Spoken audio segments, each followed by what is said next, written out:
नेपाल के नए पीएम बालेन शाह ने ऐसा क्या कहा कि नेपाल में ही बवाल शुरू हो गया। जी हाँ, एक पार्लियामेंट स्पीच के दौरान इन्होंने कह दिया कि नेपाल ने भी इंडिया की जो ज़मीन है वो कब्जा कर रखा है उसके ऊपर। ठीक है। और इससे क्या है कि वहाँ पे एक कंट्रोवर्सी खड़ी हो गई है। नेपाल देखिए, केपी ओली के टाइम से हमारे जो 3 रीजन है वहाँ पे अपना जो क्लेम है वो करता है। काला पानी, लिम्पियाधुरा और लिपुलेख, जो कि ये पहले से ही उत्तराखंड का हिस्सा है, हमारे इंडिया के इंटीग्रल पार्ट है।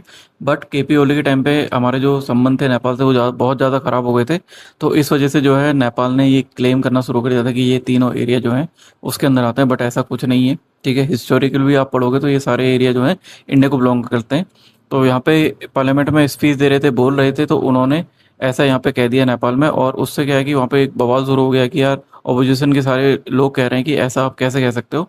तो ये एक दिखाता है कि इमेच्योर जो नेता है वो, उसकी जो इमेज है वो दिखाता है।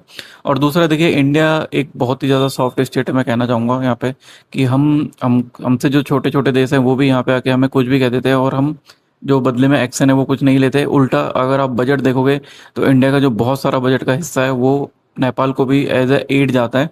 ठीक है। तो हमारे जो भी आसपास की कंट्रीज हैं हम उन्हें एड देते हैं, उसके बाद भी वो हमसे ऐसा कहते हैं।